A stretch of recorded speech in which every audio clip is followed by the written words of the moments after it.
आज 22 हो गई है, 23 और 24 को आपका इंग्लिश का पेपर अब आ जाएगा। और इंग्लिश के पेपर के लिए लास्ट टाइम पर क्या करना चाहिए, क्या बेस्ट रहेगा और इंग्लिश एग्जाम को अटेम्प्ट करने की क्या स्ट्रेटेजी होनी चाहिए, वो सारी बातें मैं डिस्कस करने वाला हूँ।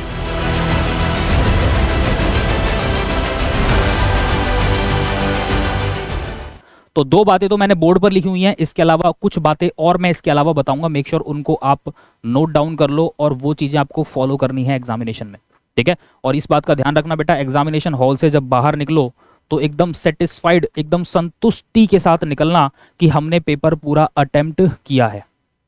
अटेम्प्ट करना इज वेरी इंपॉर्टेंट। अभी लास्ट एक दिन रह गया है तो क्या करोगे? लास्ट एक दिन रह गया तो बेटा सबसे इंपॉर्टेंट तो ये है कि जितना आपका राइटिंग सेक्शन है ना, जिसमें रिपोर्ट है, नोटिस है, इन्विटेशन है, लेटर टू एडिटर है, इनके ना एक एक दो सैंपल पेपर पिक करो। प्रीवियस ईयर पेपर देख सकते हो, वहां से उठाओ और दो अपने हाथों से करके देख लो। लेटर टू एडिटर है, इन्विटेशन है, रिपोर्ट है, नोटिस है, दो बस, ताकि आपके फॉर्मेट जो है ना दिमाग में एकदम फिक्स हो जाए। एग्जामिनेशन जैसे ही स्टार्ट होगा सबसे पहले राइटिंग सेक्शन वाला ये वाला पार्ट कवर करोगे। फॉर्मेट्स आपको आते हैं और बात का बतंगड़ बनाना आपको बहुत अच्छे से आता है, राइट। चीजों को इलेबोरेट करना आपको बहुत अच्छे से आता है। आपको मुद्दा मिल जाएगा, आपकी कॉलोनी में मैन होल खराब है, मान लो मैं एग्जांपल ले रहा हूँ, मैन होल्स हैं, सीवर लाइन है, उसमें थोड़ी सी प्रॉब्लम है, तो आप लेटर टू एडिटर कर रहे हो, तो डेफिनेटली ऐसी सिचुएशंस आपको दे दी जाएंगी, तो इस पर बात का बतंगड़ बनाना और लिखना तो आपको आता ही है। अब लास्ट मिनट पे दो प्रैक्टिस कर लोगे ना, दो लेटर प्रैक्टिस कर लोगे, दो रिपोर्ट हैं, दो नोटिस हैं, तो इससे होगा क्या कि कैसे शुरुआत करनी है ये फॉर्मेट आपके दिमाग में रह जाएगा, ताकि एग्जामिनेशन में जाते ही आप एज इट इज सीधा लिखना स्टार्ट उसको कर दो। स्टार्टिंग की लाइनें कुछ फिक्स होती हैं, उसके बाद का जो सेक्शन होता है वो आपको लिखकर बनाकर लिखकर आना होता है।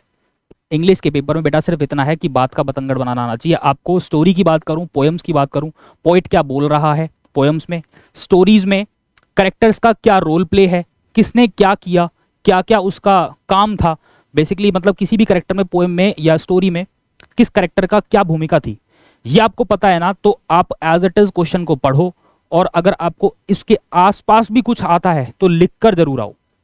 जिन बच्चों की अच्छी तैयारी है उनके लिए तो ऑल द बेस्ट, और जिन बच्चों को डाउट है कि पता नहीं कैसे क्वेश्चंस पोएम्स में से आएंगे, स्टोरीज में से किस तरह के क्वेश्चंस आएंगे, तो बेटा करेक्टर्स के बारे में आपको स्पेसिफिकली पता होना चाहिए कि किस करेक्टर का क्या रोल प्ले था, किसने क्या किया, स्टोरी क्या थी, स्टोरी लाइन आपके दिमाग में बिल्कुल फिक्स होनी चाहिए, ताकि वहां पर एग्जाम में क्वेश्चन आएगा तो उसके अराउंड आप कुछ ना कुछ लिख कर आओगे। इंग्लिश के पेपर में बात का बतंगड़ बनाना होता है और हमारे बच्चे बहुत अच्छे से जानते हैं ये चीज, ओके। तो इंग्लिश का पेपर ऑटोमेटिकली आपका अच्छा जाने वाला है, तो किसी तरह की घबराहट लेकर नहीं जानी एग्जाम में।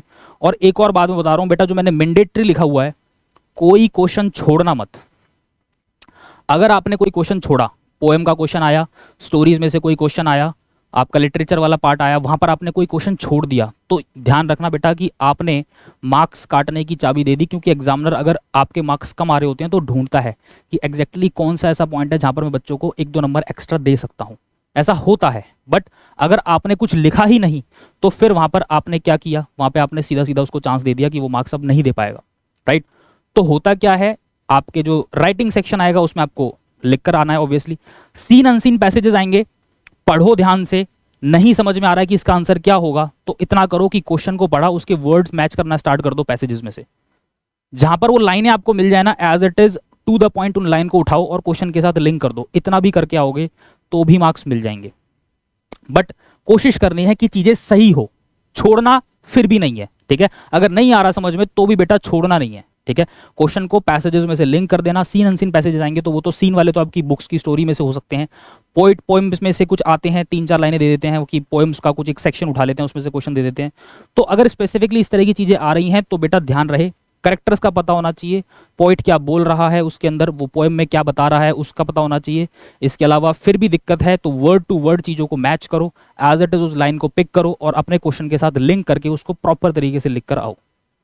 छोड़ना नहीं है, बार बार बोल रहा हूं, ठीक है। इंग्लिश के पेपर में एग्जामिनर को कोई मौका मत दो कि आपने वहां पर अटेम्प्ट नहीं किया, इस वजह से वो आपके मार्क्स काट रहा है।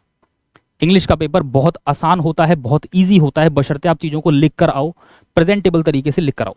और इसमें जो मेन चीजें हैं, लेटर टू लेटर की बात करें, इन्विटेशंस की बात करें, रिपोर्ट नोटिस की बात करें, स्टार्टिंग का जो उसका फॉर्मेट होता है ना, वो देखते ही उसके दिमाग में क्लिक हो जाता है कि यस बच्चे ने अच्छी से तैयारी करी है, अच्छे से मेहनत करी है, तो वो सीधा क्लिक करते हैं, ठीक है, और सीधा वो आपके मार्क्स देते हैं, ठीक है। तो एज सच ऐसी कोई दिक्कत नहीं आएगी इंग्लिश के एग्जामिनेशन में। और मेक श्योर पेपर पूरा अटेम्प्ट करके निकलोगे एग्जामिनेशन हॉल से तो ऑटोमेटिकली संतुष्ट रहोगे, अगले पेपर के लिए रेडी रहोगे। और नेक्स्ट पेपर के बारे में सोचना है, ये नहीं है इंग्लिश का पेपर हो गया उसके बाद पहली बात तो जब अटेम्प्ट करके निकल रहे हो एग्जामिनेशन हॉल से, तो पहली बात तो आप संतुष्ट रहोगे कि हाँ मैं अटेम्प्ट करके आया हूँ पेपर, राइट। इस संतुष्टि के साथ बाहर निकलना है। एग्जामिनेशन हॉल से बाहर निकलो, बस भूल जाओ, इंग्लिश का पेपर खत्म हो चुका है, उसके बारे में नहीं सोचना, ना ही घर पे जाकर कोई इवैल्यूएशन करने की जरूरत है, बस अगले पेपर की तैयारी पे जुट जाओ। जो हो गया सो हो गया, अब आगे की तैयारी करनी है आपको, ओके।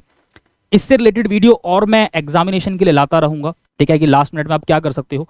देखो बोर्ड एग्जामिनेशन, मानता हूं कि आपका क्लास 12th का बोर्ड एग्जामिनेशन है, कई बच्चे जो है ऐसा डर है उनके अंदर कि पता नहीं क्या होने वाला है एग्जामिनेशन। बेटा कुछ नहीं होने वाला, कोई घबराने की जरूरत नहीं है, बस पेपर को अटेम्प्ट करके आना, ठीक है।